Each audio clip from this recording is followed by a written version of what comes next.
Hello friends, आज हम लोग देखेंगे फंडामेंटल थ्योरम ऑफ अरिथमेटिक। तो फंडामेंटल थ्योरम ऑफ अरिथमेटिक क्या कहती है? Every composite number can be expressed और factorized as a product of primes and this factorization is unique apart from the order in which the prime factors occur. तो इसमें देख composite number use हुआ है और प्राइम्स यूज हुआ है। ठीक है, तो कंपोजिट नंबर क्या होती हैं?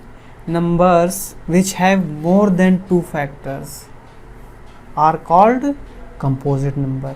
फॉर एग्जांपल 4, 8, 15, 20 है ना, एसेट्रा।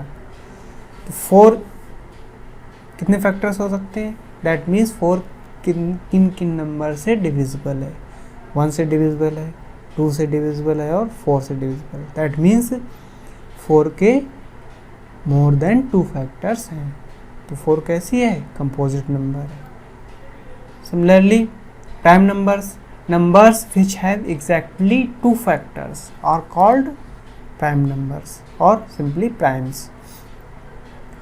2 कितने फैक्टर्स हो सकते हैं?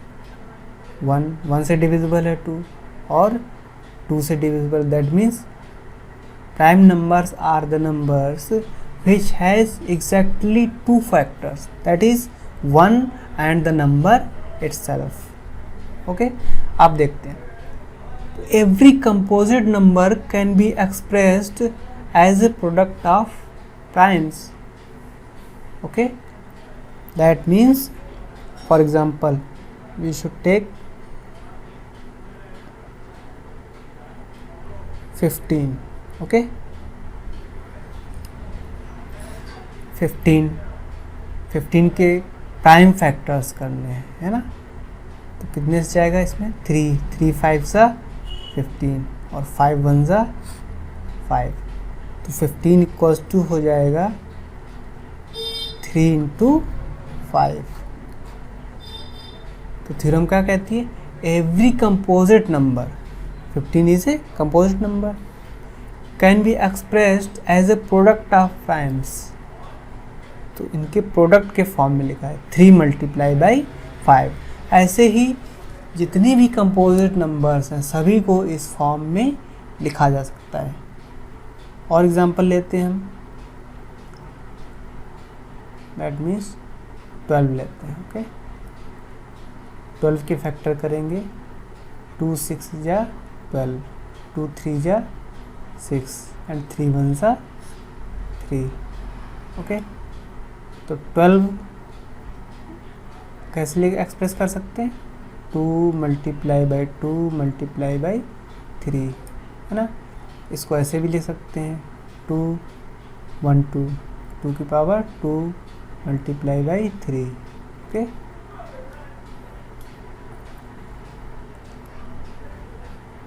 अब देखिए express the number as a product of its prime factors. 140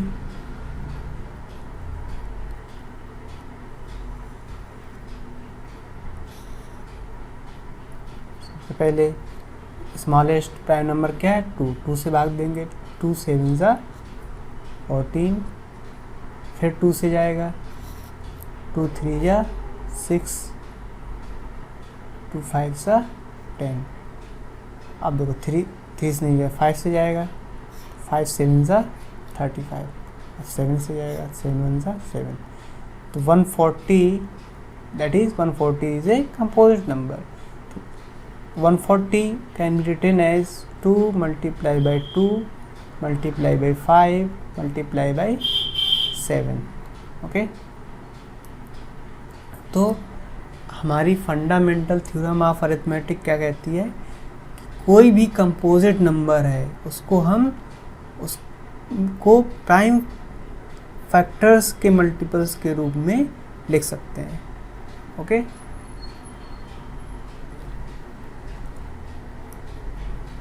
ऐसे एग्जांपल देखते हैं। Consider the number 4n where n is a natural number.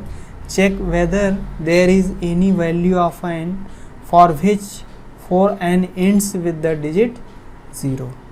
Okay, तो यहाँ आप देखते हैं 4n नंबर क्या दिया हुआ, 4 की पावर n। ओके, n क्या है, n is a natural number, n belongs to natural number. Okay, अब ये हमें इसमें बताना है कि 4n क्या कभी 0 एंड हो सकती है 0 पे, दैट मीन्स इसका जो यूनिट डिजिट है वो 0 हो सकता है क्या कभी। ठीक है, तो देखिए यहाँ पे, तो 4n को 0 पर एंड होने के लिए क्या ज़रूरी है कि जो इसके फैक्टर्स हैं उसमें 5 होना कंपलसरी है। कैसे, जैसे देखिए कोई भी नंबर लीजिए 0 पे एंड होने वाली, 10 है ना, 20 है, 50 है, इसको डिवाइड करके देखोगे आप 5 से, है ना, 5 से क्या है, कम्प्लीटली डिवाइड हो जाएगी। ओके, ठीक, तो ये सारी नंबर्स 5 से डिविजिबल होंगी। सो तो 4n को 0 पर एंड होने के लिए, दैट मीन्स इसका जो यूनिट डिजिट है वो 0 आए, तो उसके लिए जो 4n है, 4n 5 का फैक्टर इसमें कंटेन होना चाहिए। That means 4n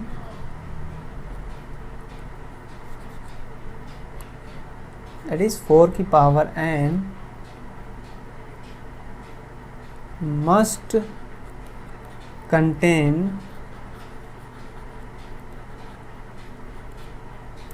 5 as a factor,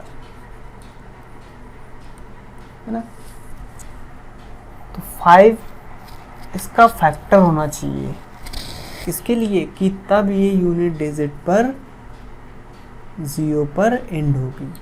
okay,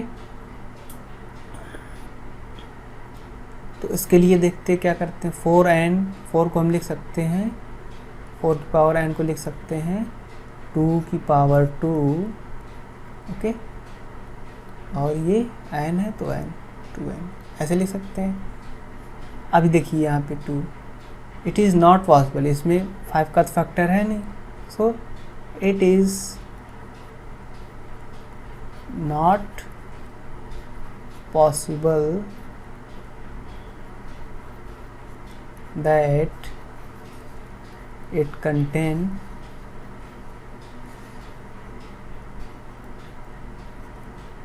5 as factor.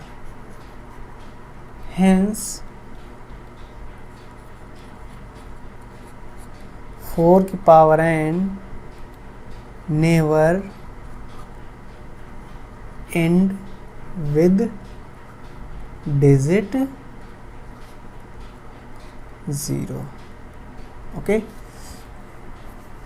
This is, ये किस थ्योरम से है, this is due to fundamental theorem of arithmetic. Okay,